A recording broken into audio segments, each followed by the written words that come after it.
అందరికీ నమస్తే అండి. నేను మీ Kalyani Padala. Welcome to my show, welcome to Manam TV. 6JVR ఉండగా ఇంకెందుకు మీకు చింత అని ఆయన ఒక క్యాప్షన్తో మీ ముందుకు వస్తున్నారు. రత్నాల కింగ్గా పేరుగాంచిన లక్ష్మీ గణపతిరావు గారు 35 సంవత్సరాల పైబడి జ్యోతిష్యాన్ని ఉచితంగా అందిస్తూ ఒక జమాలజిస్టుగా, ఒక ఆస్ట్రాలజిస్టుగా, ఒక న్యూమరాలజిస్టుగా మీ రాతను మార్చడానికి ఆయన ఎప్పుడూ కూడా సిద్ధంగా ఉన్నారు. ఈరోజు ఈ కార్యక్రమాన్ని స్పాన్సర్ చేస్తున్నందుకు వారికి మరొకసారి ధన్యవాదాలు తెలియజేసుకుంటూ, ఈరోజు మనతో ఉన్న గెస్ట్ ఎవరో అనుకుంటున్నారా? నవ్వడం ఒక భోగం, నవ్వించడం ఒక యోగం, నవ్వలేకపోవడం ఒక రోగం అన్నారు. అది నిజమండి. తన హాస్యంతో కడుపుబ్బా నవ్విస్తూ విలన్గా ఎంటర్ అయ్యి తరువాత అనేక క్యారెక్టర్లో తన పరకాయ ప్రవేశం చేశారని చెప్పాలి. ఆ పాత్రలో అలా పరకాయ ప్రవేశం చేస్తూ తనకంటూ ఒక ప్రత్యేక గుర్తింపు తెచ్చుకొని ఒక హీరోగా, ఒక విలన్గా, విలక్షణ నటుడుగా, కమేడియన్గా, ఇప్పుడు అనేక కార్యక్రమాలకి న్యాయ నిర్ణేతగా కూడా ఇప్పుడు ఉంటూ తన అన్ని విధాలా కూడా భగవానుని పేరుని తనలోనే నింపుకొని ప్రొడ్యూసర్స్ పాలిట భగవానుడు అయ్యాడండి ఆయన. ఖచ్చితంగా ఆయన ఉంటే నవ్వులు పూయిస్తారు, అందరికీ కూడా ఆనందాన్ని పండిస్తారు. సెట్ ఎప్పుడు కూడా ఆహ్లాదకరంగా ఉంటుంది. మాటలో కూడా ఒక పంచ్, పలకనామకే పంచ్ అన్నట్టుగా పడుతూ ఉంటాయి అందరికీ. సో ఆయనతో కలిసి నటించడం, ఆయన చాలాసార్లు మేమందరం ఆయనతో కలిసి ఆత్మీయ సమ్మేళనంలో పాల్గొనడం చాలా చాలా సంతోషాన్ని ఇస్తూ ఉండేది నాకు. ఈరోజు వారిని మన ముందు ఇక్కడ కూర్చొని వారిని ఇంటర్వ్యూ చేసి వారి గురించి తెలుసుకునే విషయాలు మీ అందరికీ చెప్పాలని నా ఆతృతని మీరు కూడా అర్థం చేసుకొని చాలా క్లియర్గా వినండి. చాలా చాలా బాగుంటుంది ఇంటర్వ్యూ. మన కృష్ణ భగవాన్ గారిని మీ అందరికీ పరిచయం చేస్తున్నాను. నమస్కారం అండి కృష్ణ భగవాన్ గారు. నమస్కారం. 6JVR లక్ష్మీ గణపతిరావు గారు 35 సంవత్సరాలుగా జ్యోతిష్యం చెప్తున్నారు. మీకు ఎవరికన్నా ఇంట్రెస్ట్ ఉంటే వెళ్ళి వారితో జ్యోతిష్యం చెప్పించుకోవచ్చు. అలాగే వారు రత్నాలు కూడా ఇస్తారు, మీ తలరాతను మార్చుకునేలాగా. ఆ ఇంట్రెస్ట్ ఉన్న వాళ్ళు కూడా వెళ్ళి రత్నాలు తీసుకోవచ్చు. నాహం కర్త హరిం కర్త హరియేవ కేవలం అన్నారు. మీరు ఈ భగవద్గీత మాకు ఈ షోలో ఇవ్వటం అలవాటు. ఈ భగవద్గీత మీకు ఇస్తున్నాను, ఇది మీరు ఇక్కడ పెట్టేసుకోండి. తర్వాత ఆ స్వామి మీకు అనుగ్రహం. పేరు కూడా నా గురించి మీరు అన్ని అబద్ధాలు చెప్పారు. నేను ఎక్కడ చెప్పాను సార్ అబద్ధాలు? ఎలక్షన్ నటుడు, చాలా మంది ప్రొడ్యూసర్ లాభాలు తెచ్చాడు ఇవన్నీ సార్. మీరు నిజంగా చేశారు. ఇప్పుడు నేను కోర్టుకు వచ్చానా, తప్పు చేశానా? మీరు కోర్టుకే రాలేదు, భగవంతుడి కోర్టులో మనందరం ఉన్నాం. చూసారా, మీరు ఎక్కడ ఉంటే అక్కడే కోర్టు. మీరు జడ్జిగా ఇప్పుడు ఉన్నారు కదా సార్, జడ్జి కాబట్టి అట్లా అన్నాం సార్. జడ్జి గారు ఏం చెప్తారు అంటే జడ్జి అబద్ధాలు చెప్తాడనా? జడ్జి గారు నిజాలు చెప్తారు. మీరు భగవంతుని ముందు అంటే భగవద్గీత ఇచ్చి చెప్తారు కదా. నేను ఏదో చిన్న ప్రయోగం మిమ్మల్ని చూడగానే ఇప్పుడు మీరు జబర్దస్త్లో మీరు జడ్జిగా ఉన్నారని ఊరికే అట్లే ఏదో ప్రయత్నం చేశా, కానీ అది నాకే పడింది పని. నేను కోర్టులో ఉన్నానా అని అడిగారు. కోర్టులే కాదు, మీరెందుకన్నా అబద్ధాలు చెప్పారు? నేను అబద్ధం ఎప్పుడు చెప్పలేదు. ఇదన్నీ నా గురించి నిజాలే సార్. కావాలంటే మా ఆడియన్స్ ఖచ్చితంగా మీ కామెంట్స్ లో పెడతారు. సార్ ఇప్పుడు ముందు మీరు ఎలా ఉన్నారు? బాగున్నారా? హ్యాపీగా ఉన్నారా? అది మీరే చెప్పాలి సార్. మీరు ఎప్పుడు హీరో, సిమ్రాన్ గారు పక్కన హీరోగా చేసిన మీరు బాగా పడవేంటి సార్? ఇది సిమ్రాన్ పొగిడినట్టుంది కానీ నన్ను పొగిడినట్టు లేదు. ఆవిడ పొగిడితే హీరో గారిని పొగిడినట్టే, హీరోయిన్ గారిని పొగిడినట్టే. సిమ్రాన్ గారిని పొగడక్కర్లేదు సార్. సిమ్రాన్ గారు అప్పుడు బాగా టాప్ హీరోయిన్. ఆ సమయంలో మీరు జాన్ అప్పారావు ఎస్, ఆ సినిమా గురించి నేను చూసి అబ్బాబ్బలే చేస్తున్నారే సార్ అనుకో. డాన్సులు, పాటలు అన్ని అసలు అదే అబద్ధాలు, డాన్సులు లేవద్దు. ఏదో ఇలా ఊపారుగా కొంచెం ఇట్లా ఆవిడ డాన్స్ చేస్తుంటే మీరు పక్కన నడవడం సూపర్ ఉండింది సార్. మీరు జనరల్గా మిమ్మల్ని ఇంటర్వ్యూ చేయాలంటే ఫస్ట్ నా కాళ్ళు అనుకుతున్నాయి. మీరు మా సీనియర్, చాలా సినిమాలు చేశాం కదా, కలిసి చాలా చేశాం కాబట్టి ఈ మాత్రం ధైర్యం చేశా. వేరే వాళ్ళు అయితే మీ పంచులు కష్టం. అయ్యో, చాలా సినిమాలు చేశాం కాబట్టి ఆ చనువుతో మిమ్మల్ని కొన్ని క్వశ్చన్స్ వేస్తాను. మీ అంతరంగాన్ని ఆవిష్కరించి నా షోలో మీ వల్ల నేను ఎలివేట్ అవుతాను, నా వల్ల మీకేం లేదు కానీ. కాబట్టి సో మీరు ఫస్ట్ మీ పేరే అప్పారావు అని విన్నాను. మరి మీరు పేరు వంశీ గారు పెట్టారు కదా మీకు, కృష్ణ భగవాన్ గారు అని. అప్పారావు చౌదరి అన్నారు. పాపారావు చౌదరి ఇవన్నీ చెప్పేసాను, బోరు కొడతాను. ఇంకోటి అడగండి. ఇది కూడా పంచి నాకే పడింది. సరే సార్, మీ మామూలుగా ఫ్యామిలీతో నుంచి మొదలు పెడతాను నేను. పిల్లలు ఏం చదువుతున్నారు? మేడం ఏం చేస్తున్నారు? మేడం హౌస్ వైఫా? ఏమన్నా లవ్ మ్యారేజ్ చేసుకున్నారా? ఇంట్లో వాళ్ళే అరేంజ్ చేశారా? Arrange love marriage. ఒకే అమ్మాయికి పెళ్ళయింది. మేడం ఏం చెప్తా నేను చేస్తాను అంతే. మేడం సార్, మేడం అంతే. ఓ ఇది ఖచ్చితంగా చేయాల్సిందే, లేకపోతే కన్నెర చేస్తారు. సో మీరు ఇండస్ట్రీకి నటుడిగా రావాలని అనుకున్నారా, విలన్ అవ్వాలనుకున్నారా? ఫస్ట్ మీరు విలన్ కదా. విలన్ నటుడు కదా. విలన్ నటుడే సార్. ఎవరండి? చెప్పాను కదా ఇవాళ పంచులు నాకు బాగా పడతాయని.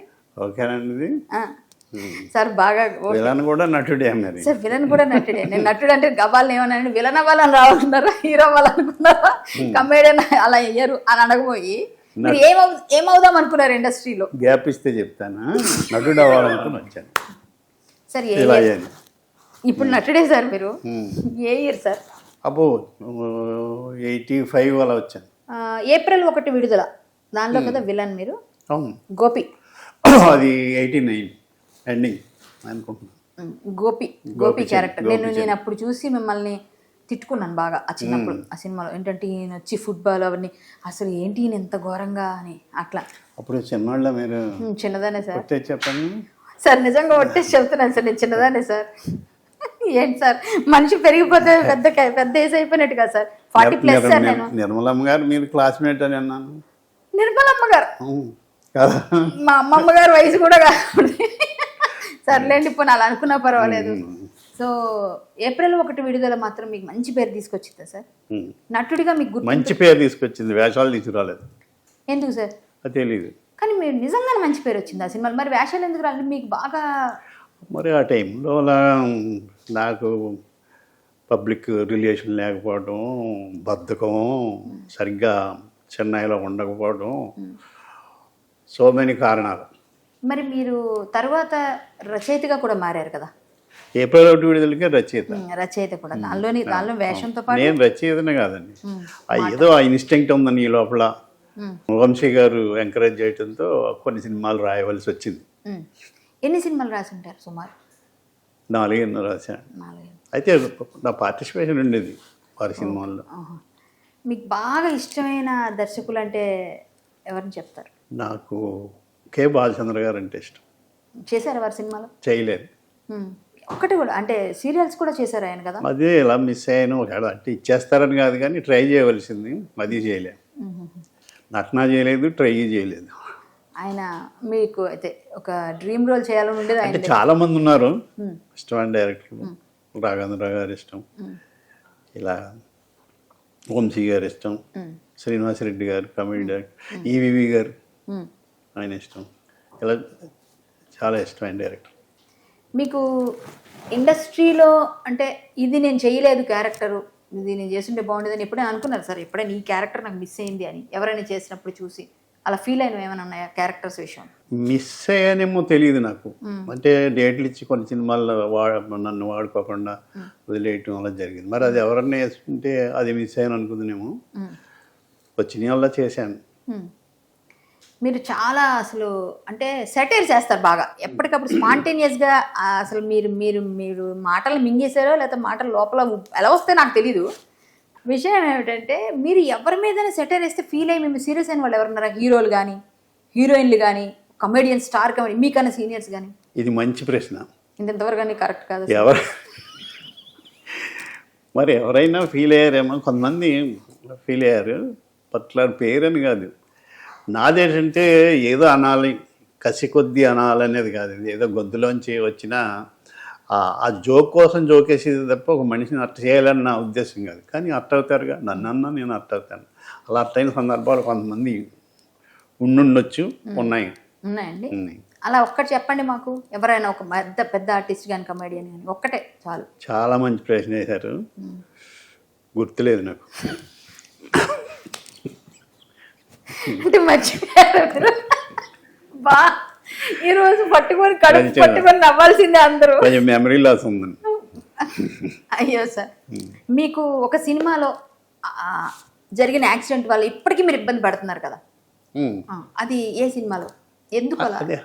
అది ఏం లేదే, పెద్ద యాక్సిడెంట్ జరగలేదు. కొంచెం వెంకీలో మోసం చేసి పరిగెడుతుంటే ఒకసారి రోడ్డు మీద పడిపోయాను. అది పెద్ద ఏమీ ఇబ్బంది పెట్టలేదు. తర్వాత ఏదో ఒక నెరో ప్రాబ్లం లాగా ఒకటి వచ్చింది, ఇంబ్యాలెన్స్ లాగా. అది అదే యోగా వీటితో ఏదో కొంచెం సెట్ చేసుకున్నారు.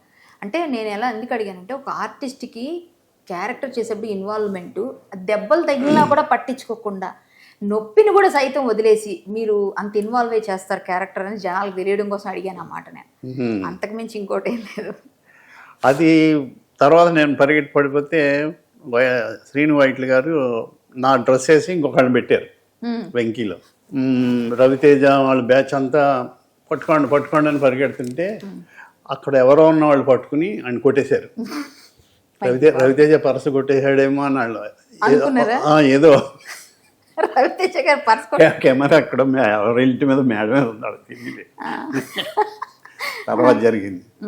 లక్కీగా అప్పటికే నా దెబ్బ తగడంతో నేను సేవ్ అయ్యాను. లేకపోతే మీరే ఆ పరిగెత్తాలి. వీధిలో నేను పరిగెట్టవలసింది. మీ ప్లేస్ లో డూబుని పెట్టేసరికి మీరు సేవ్ అయిపోయారు. ఇది ఒక మర్చిపోలేని ఇన్సిడెంట్. మంచి